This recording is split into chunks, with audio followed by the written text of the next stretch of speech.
नमस्कार, आप देख रहे हैं एवन उत्तर प्रदेश और मैं हूं आपके साथ आयुषी गुप्ता। बुलेटिन की शुरुआत करेंगे इस वक्त की हेडलाइंस के साथ। पीएम मोदी ने मन की बात के जरिए देश को किया संबोधित। 83वें एपिसोड में अमृत महोत्सव, वृंदावन धाम की भव्यता और पर्यावरण के मुद्दे पर की चर्चा। वीरों को किया याद।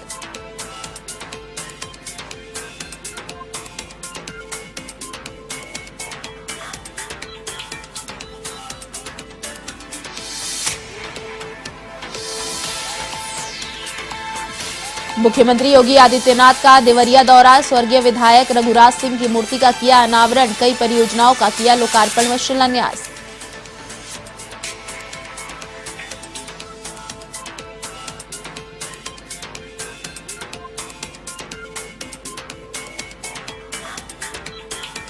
यूपी में शिक्षक पात्रता परीक्षा स्थगित। प्रयागराज परीक्षा नियामक प्राधिकारी संजय कुमार उपाध्याय ने दी जानकारी। कहा जल्द होगी नई तारीख की घोषणा। तो वहीं डीसीएसके पीजी कॉलेज में छात्र छात्राओं ने जताया विरोध।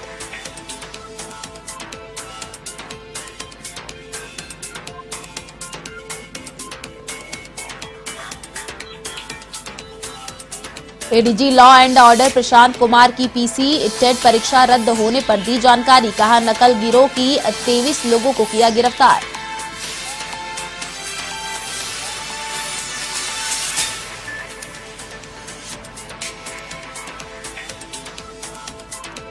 यूपी के सुल्तानपुर में भारतीय किसान यूनियन के नेता आशीष वर्मा की गोली मारकर हत्या। दीवानी न्यायालय से लौटते समय बदमाशों ने वारदात को दिया अंजाम। हमलावर पुलिस को चकमा देकर हुए फरार।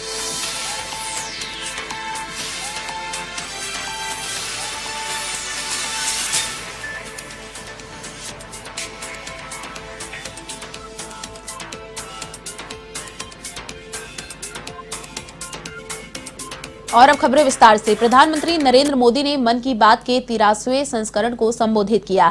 इस दौरान पीएम मोदी ने आयुष्मान योजना से लेकर स्टार्टअप और पर्यावरण पर बात की। इसके साथ ही पीएम मोदी ने आजादी के अमृत महोत्सव पर चर्चा की और शहीद वीर जवानों को नमन भी किया। वहीं संविधान निर्माता अंबेडकर की आने वाली पुण्यतिथि को लेकर उन्होंने कहा कि 6 दिसंबर का दिन हमारे लिए एक प्रेरणा लेकर आता है। बाबा साहब ने अपना पूरा जीवन देश और समाज को दे दिया। अपने कर्तव्यों के निर्वहन के लिए वे पूरी तरह देश को समर्पित थे।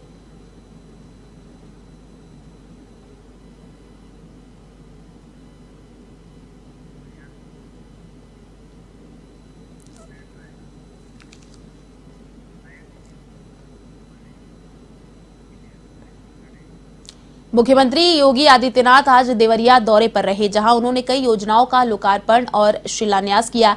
साथ ही विधायक स्वर्गीय रघुराज सिंह की मूर्ति का अनावरण भी किया। साथ ही आपको बता दें, सीएम योगी का भाटपार रानी के बहियारी बघेल कॉलेज में जनसभा का कार्यक्रम है। इसके अलावा क्षेत्र के विकास के लिए कई योजनाओं की शिलान्यास किएंगे। आपको बता दें, माना जा रहा है कि मूर्ति के अनावरण के जरिए बीजेपी वोटर्स को साधने की कोशिश में जुटी है। स्वर्गीय रघुराज सिंह के पौत्र राघवेंद्र वीर विक्रम सिंह जिले के कद्दावर भाजपा नेता है। ऐसे में भाजपा लगातार यहां पर सक्रिय भूमिका निभा रही है।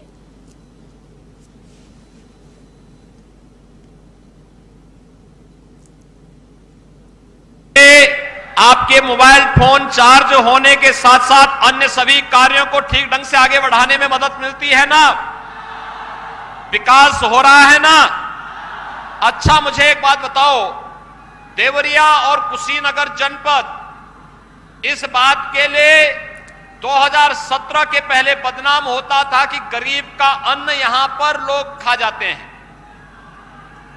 खाद्यान्न माफिया यहां बड़ा हावी होता था। भाइयों बहनों, 2017 के पहले गरीब को खाद्यान्न नहीं मिल पाता था। आज खाद्यान्न मिल रहा है, राशन मिल रहा है। जिसको मिल रहा हाथ उठा करके बोले। खाद्यान्न सबको मिल रहा है ना? राशन की सुविधा। और आप देख रहे होंगे वर्तमान में पूरा देश और पूरी दुनिया कोरोना महामारी से त्रस्त है। उत्तर प्रदेश टीईटी परीक्षा के लीक होने के बाद प्रदेश सरकार की तरफ से एक आदेश जारी हुआ है, जिसमें टीईटी परीक्षा अभ्यर्थियों को सहूलियत दी गई है। आदेश के मुताबिक जो भी अभ्यर्थी परीक्षा देने आए थे, अब उनको वापस जाने के लिए कोई भी किराया नहीं देना होगा। बसों में वो केवल अपना एडमिट कार्ड दिखाकर घर वापस जा सकते हैं।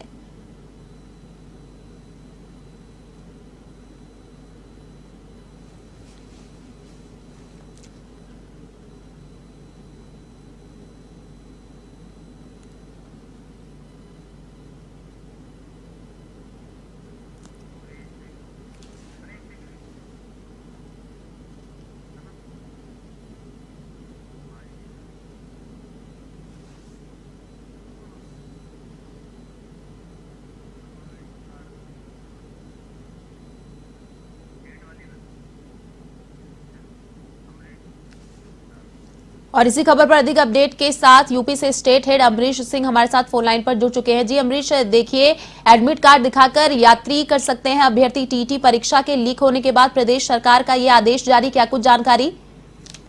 बिल्कुल आयुषी, आज 28 नवंबर को यूपी टीईटी की परीक्षा 2 पालियों में होनी थी जी, लेकिन सुबह कुछ सॉल्वर को पुलिस ने पकड़ा और उसके बाद ये परीक्षा लीक होने का अंदेशा होते ही इस परीक्षा को रद्द कर दिया गया है। और एडीजी एलओ प्रशांत कुमार के अनुसार कुल उत्तर प्रदेश के विभिन्न जिलों से 23 लोगों को पकड़ा गया है, जिसमें सबसे पहले यूपी एसटीएफ मेरठ ने शामली जिले से 3 लोगों को पकड़ा था और अभी लखनऊ से 4, मेरठ से 3, वाराणसी गोरखपुर में भी 2 लोगों को पकड़ा गया है। कौशाम्बी में 1 व्यक्ति जबकि प्रयागराज में 13 लोगों को अब तक गिरफ्तार किया गया है। इन सभी लोगों को एसटीएफ ने पूछताछ के लिए बैठा लिया है।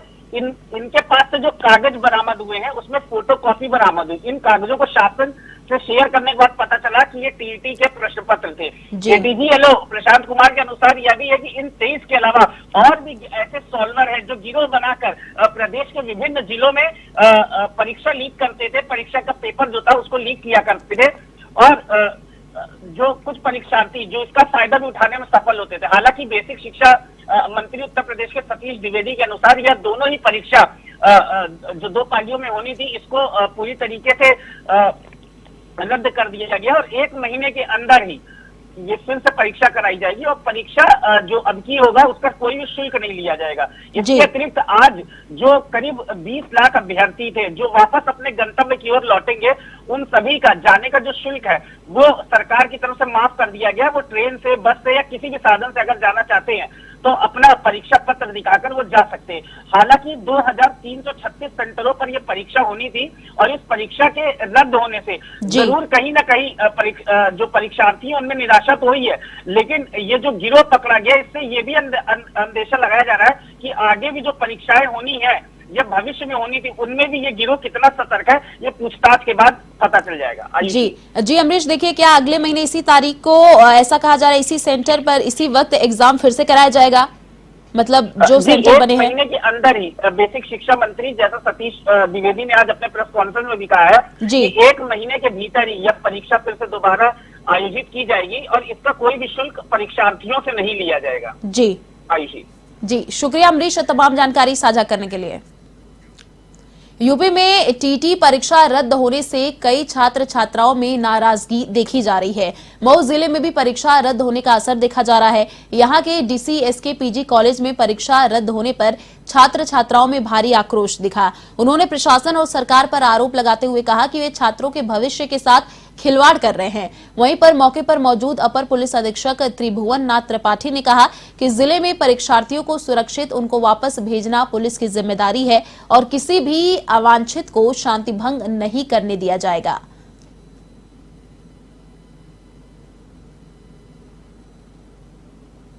विद्यार्थी जनपद में आया हुआ था जी, अब इनको सेफ निकालना और सड़क का अवरुद्ध न हो इस बात का ध्यान रखते हुए उनको सेफ्टी निश्चित कराना काम है। पेपर आज हो रहा था सर, यूपी टेट का। क्या हुआ सर? निरस्त हो गया। हाँ, एक हफ्ते बाद होगा। सरकार को क्या कहेंगे? सरकार को क्या कहेंगे आप? सर सही है, पढ़ने का और मौका मिल गया। मुझे लगता है कि वो टफ होगा उस पेपर वाला बहुत, लेकिन अफसोस है भाई हम लोग के पेरेंट्स, देखिए हम लोग यहाँ खड़े हैं ना, पेरेंट्स से किसी का पता नहीं है जी। और यहाँ पे हम लोग हेल्प मांग रहे, मोबाइल मांग रहे किसी की, आपको दे दीजिए, घर कॉल करने के लिए वो लोग दे नहीं रहे।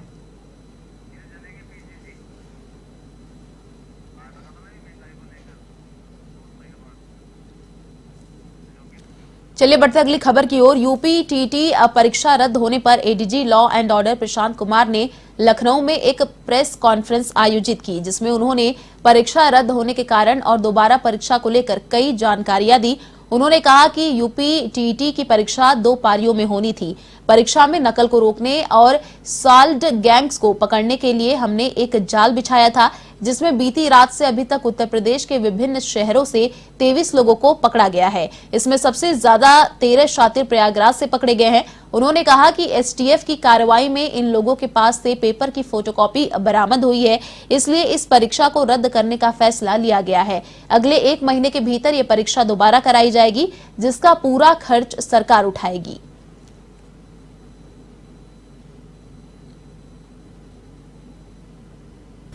सरकार की प्रतिबद्धता शुरू से सभी परीक्षाओं को शुचितापूर्ण तथा पारदर्शी तरीके से कराने की रही है। और इसमें हम लोगों ने, आपने पूर्व में भी देखा होगा कि आज तक कोई भी परीक्षा ऐसी नहीं हुई जो कि किसी भी न्यायिक प्रक्रिया से जिसमें इंटरफेरेंस रहा हो। और हम लोग इसमें हमारी जो स्पेशल यूनिट्स हैं, विशेषकर एसटीएफ, कामयाब रही है। और हम लोग ने पूरी तरीके से सभी परीक्षाओं को नकल विहीन कराने में सफलता प्राप्त की है। इतनी बड़ी परीक्षा आयोजित हो रही थी, इसके लिए संबंधित विभाग के प्रमुख सचिव के द्वारा डीजीपी स्तर पर मीटिंग की गई तथा अन्य प्रशासनिक व्यवस्थाओं के अतिरिक्त ये जो नकल माफिया हैं या सॉल्वर गैंग है, इन पे कड़ी नजर रखने के लिए हम लोगों ने एक पूरा जाल बिछाया, जिसमें मैनुअल इंटेलिजेंस तथा टेक्निकल इंटेलिजेंस की सहायता ली गई। और बीती रात हम लोगों ने कुल अभी तक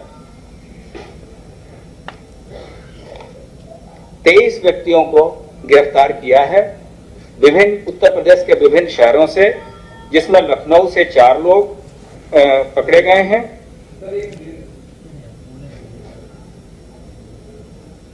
मेरठ एसटीएफ की टीम के द्वारा 3 लोगों को गिरफ्तार किया गया है। एसटीएफ वाराणसी और गोरखपुर के द्वारा भी 2 व्यक्तियों को पकड़ा गया है। जनपद कौशाम्बी से 1 व्यक्ति गिरफ्तार हुए हैं तथा प्रयागराज से 13 व्यक्तियों की गिरफ्तारी हुई है। इनके पास से कुछ फोटोकॉपी पेपर्स के मिले हैं। यूपी में टीटी परीक्षा रद्द होने के बाद बेसिक शिक्षा मंत्री डॉक्टर सतीश द्विवेदी का बयान जारी हुआ है। उन्होंने कहा कि पेपर लीक होने के चलते यह परीक्षा रद्द की गई है, जिसमें 3 आरोपियों को एसटीएफ ने मेरठ से गिरफ्तार किया है और पूछताछ जारी है। 1 महीने अंदर ही अभ्यर्थियों से बिना कोई शुल्क के परीक्षा कराई जाएगी। यूपी एसटीएफ को जांच सौंपी जा रही है ताकि दोषियों को चिन्हित करके उनके खिलाफ कड़ी कार्रवाई की जा सके।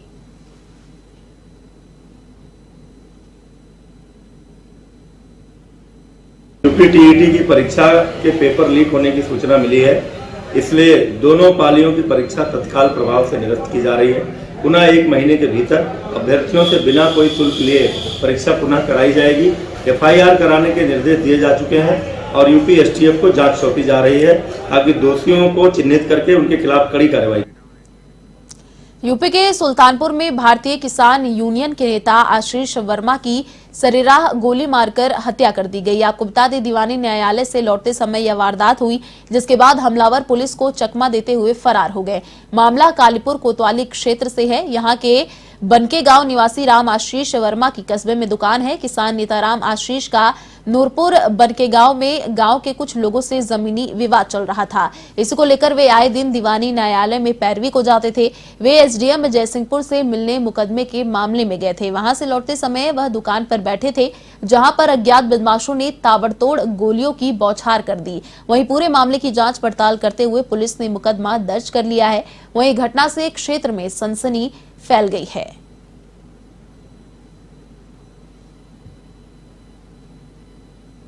थाना कादीपुर क्षेत्र के अंतर्गत बनके गांव के निवासी राम आशीष वर्मा पुत्र राम वरण वर्मा, जिनकी उम्र लगभग 55 वर्ष है, उनकी कादीपुर कस्बे में एक दुकान है जहां वो मोटरसाइकिल पर बैठे थे। किसी अज्ञात व्यक्ति द्वारा उनकी गोली मारकर हत्या कर दी गई है। इस संबंध में प्रारंभिक जानकारी के अनुसार मृतक आज एसडीएम के न्यायालय में तो आपको बता दें, घटना से क्षेत्र में सनसनी फैली हुई है। सरेआम भाकियू नेता की गोली मारकर हत्या कर दी गई। न्यायालय से लौटते समय इस वारदात को अंजाम दिया गया। घटना से पूरे क्षेत्र में सनसनी का माहौल है। सरेआम भाकियू नेता की गोली मारकर हत्या कर दी गई। न्यायालय से लौटते समय इस वारदात को अंजाम दिया गया और इस घटना से पूरे क्षेत्र में दहशत का माहौल है। सरेआम भाकियू नेता की गोली मारकर हत्या कर दी गई। न्यायालय से लौटते समय इस वारदात को अंजाम दिया गया और इस घटना से पूरे क्षेत्र में सनसनी फैल गई है। सरेआम भाकियू नेता की गोली मारकर हत्या की वारदात सामने आई है।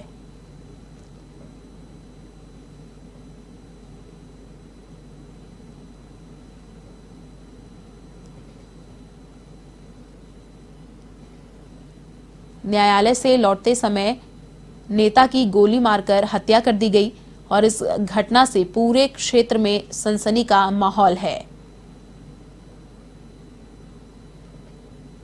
सरेआम भाकियू नेता की गोली मारकर हत्या कर दी गई।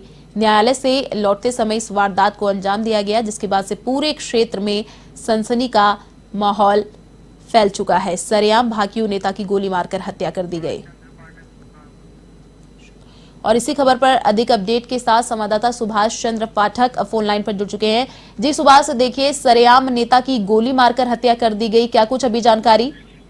जी आशु जी, मैं बताना चाहूंगा कि ये सुल्तानपुर कादीपुर कोतवाली से जुड़ा मामला है जी। सरेआम किसान नेता की हत्या हुई है और पुलिस 20 घंटे तक मुकदमा दर्ज करने के तक झुलाती रही जी। 20 घंटे बाद लामहला मुकदमा तो दर्ज कर लिया गया है, लेकिन अभी हत्यारे पुलिस के हाथ नहीं लगे जी।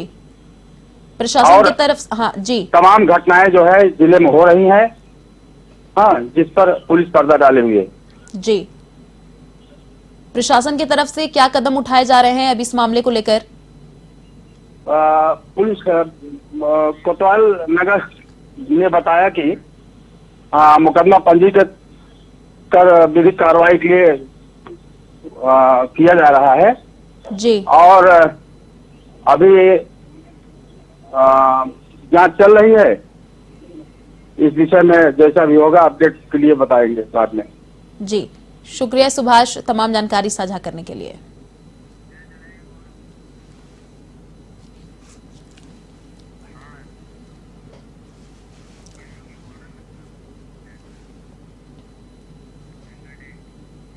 गोरखपुर में सांसद खेल स्पर्धा महाकुंभ समापन समारोह में सीएम योगी शामिल हुए। क्या कुछ कह रहे हैं सीएम योगी, चलिए आपको दिखाते सीधे लाइव तस्वीरें। आज के इस कार्यक्रम में उपस्थित डॉक्टर विभाचंद कौशिक जी, मार्कंडेय राय जी, श्री महंत सिंह जी, नरेंद्र भट्ट सिंह जी, मृत्युंजय सिंह जी, जवाहर प्रशोधन जी और भारी संख्या में इस कार्यक्रम में उपस्थित बांसगांव और उसके आसपास के क्षेत्र से जुड़े हुए सभी उपस्थित भाइयों बहनों, सांसद खेल प्रतियोगिता में भाग लेने वाले सभी प्रतिभागीगण, मैं सबसे पहले श्री कमलेश पासवान जी को हृदय से इस आयोजन के लिए बधाई देता हूं और जिन प्रतिभागियों ने इस पूरे आयोजन में भागीदार बनकर के इसे सफल बनाया है, उन्हें भी मैं हृदय से बधाई देता हूं, उन सबका स्वागत करता हूं, अभिनंदन करता हूं।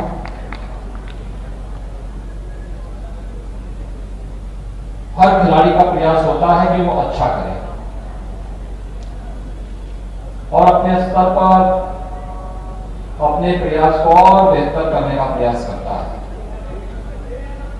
बेहतर करने के लिए वो निरंतर प्रैक्टिस करता है, अपने खेल में सुधार करता है और जब वह एक एक गलती को दूर करते हुए आगे बढ़ता है, जहां पर एकल खेल होता है तो वहां पर एकल खेल में उसके द्वारा किए जाने वाले प्रयास के परिणाम स्वरूप वह सफलता की नित नई ऊंचाइयों को छूता है।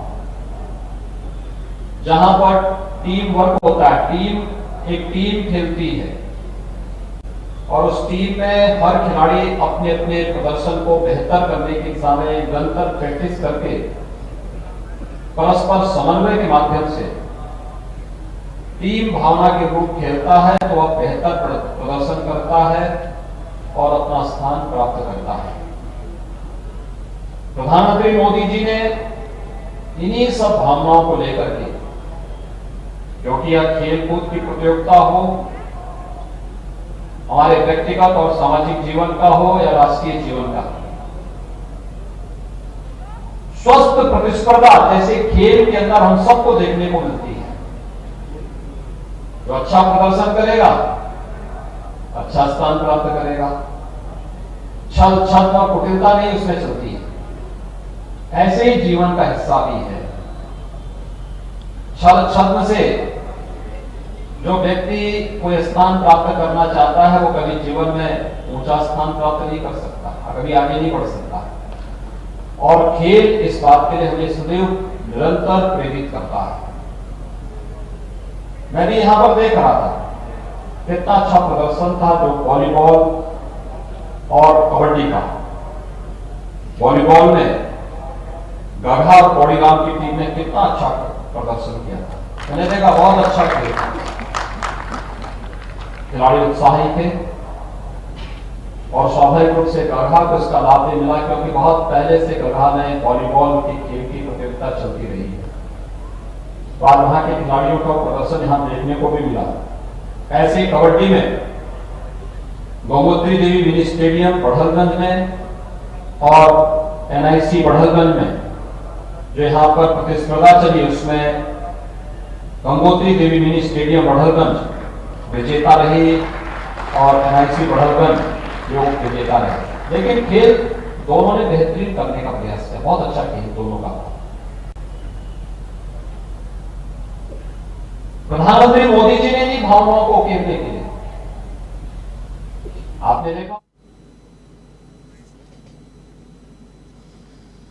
तो गोरखपुर में आपको बता दें खेल स्पर्धा महाकुंभ में सीएम योगी शामिल हुए और समापन समारोह में उन्होंने शिरकत की। फिलहाल इस बुलेटिन में इतना ही। देश और दुनिया की तमाम बड़ी खबरों के लिए देखते रहिए A1 TV। नमस्कार।